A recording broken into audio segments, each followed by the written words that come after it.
அதிமுகவுடைய தேர்தல் அறிக்கையை நேற்றைய தினம் எடப்பாடி பழனிசாமி அவர்கள் வெளியிட்டிருக்கிறார் நண்பர்களே. அதுல முக்கியமான ஹைலைட்டான சில விஷயங்களை பார்க்கலாம். முதலாவதாக நாம பார்க்கிறது மிக முக்கியமான ஒரு விஷயம். அதிமுக ஆட்சிக்கு வந்தா அனைத்து குடும்பங்களுக்கும் 10,000 ரூபாய் கொடுக்கப்படும், ரொக்கமாக 10,000 ரூபாய் கொடுப்போம் அப்படின்னு சொல்லியிருக்காங்க. அவங்க எந்த கிரைட்டீரியாவும் சொல்லல. அப்ப ரேஷன் கார்டுல வெள்ளை கார்டா, அரிசி கார்டா, சக்கரை கார்டா அந்த மாதிரி எல்லாம் எதுவும் அவங்க அதுல ஸ்பெசிஃபை பண்ணல. ஆனால் அவங்க என்ன சொல்லியிருக்காங்கன்னா, திமுக ஆட்சியில பலவாறாக டாக்ஸ் எல்லாம் ஏத்திட்டாங்க. இதனால மக்களுக்கு பெரிய சுமையாக மாறிடுச்சு குடும்பத்தை நடத்துறது. அதனால ஒரு ஒன் டைம் அமௌண்டாக ஒரு முறை மட்டும் 10,000 ரூபாய் கொடுப்போம் ஆட்சிக்கு வந்தேன்னு சொல்லியிருக்காங்க. இரண்டாவது முக்கியமான உறுதிமொழி என்ன சொல்லியிருக்காங்க அப்படின்னா, இப்பொழுது பெண்களுக்கு 1000 ரூபாய் வழங்கப்படுது இல்லையா, மாதம் மாதம் உரிமை தொகையாக, அந்த தொகையை 2,000 ரூபாயாக இரட்டிப்போம் அப்படின்னு சொல்லியிருக்காங்க. இப்படி மாதம் 2,000 ரூபாய் வழங்கும் போது அது பல்லாயிரக்கணக்கான கோடி ரூபாய்கள் ஒவ்வொரு வருடமும் தமிழக அரசுக்கு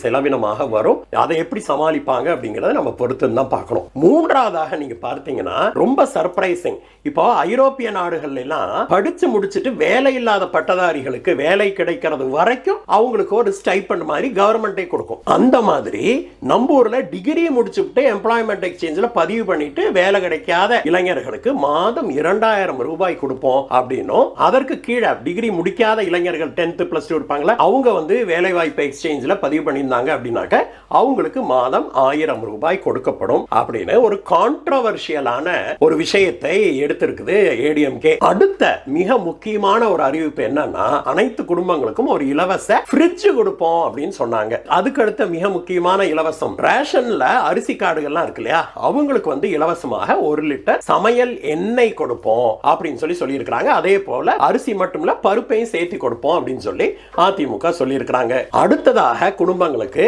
வருடத்துக்கு 3 எல்பிஜி சிலிண்டர் வழங்குவோம் அப்படின்னு சொல்லியிருக்காங்க. திமுகவும் இதே போல ப்ராமிஸ கொடுத்துட்டு அதை பத்தி அவங்க பேச்சே எடுக்கல அப்படிங்கறதையும் நாம இங்க நினைவுல கொள்ள வேணும். அடுத்த மிக முக்கியமான ஒரு நல்ல ஸ்கீம் என்ன அப்படின்னாக்க, அம்மா இல்லங்கள், ஏழை எளியவர்களுக்கு வறியவர்களுக்கு அம்மா இல்லம் அப்படின்னு வீடு கட்டி கொடுப்போம் அப்படின்னு சொல்லியிருக்காங்க. இது உண்மையிலேயே வரவேற்கத்தக்க விஷயம் அப்படின்னு நம்ம சொல்லணும். அதே போல திமுக ஆட்சிக்கு வந்தோடனே இந்த அம்மா கிளினிக்கை எல்லாம் மூடுனாங்க இல்லையா, அப்படி மூடப்பட்ட 2,000 அம்மா கிளினிக்குகளை நாங்க ஆட்சிக்கு வந்தா உடனடியாக நாங்க மீண்டும் திறப்போம் அப்படின்னு அதிமுக அறிக்கையில சொல்லி இருக்கிறது உண்மையிலேயே வரவேற்கத்தக்க விஷயமாக இருக்குது. இது மட்டுமல்ல நண்பர்களே, 200க்கும் மேற்பட்ட ப்ராமிசஸ் அனைத்து இந்திய அண்ணா திமுக சொல்லியிருக்காங்க. இனி வரும் வீடியோக்கள்ல அதையெல்லாம் பார்க்கலாம் நண்பர்களே. இந்த வீடியோ பற்றிய உங்களுடைய கருத்துக்களை சொல்லுங்க நண்பர்களே. மீண்டும் உங்களை வேற வீடியோ சந்திக்கிறேன். Bye by.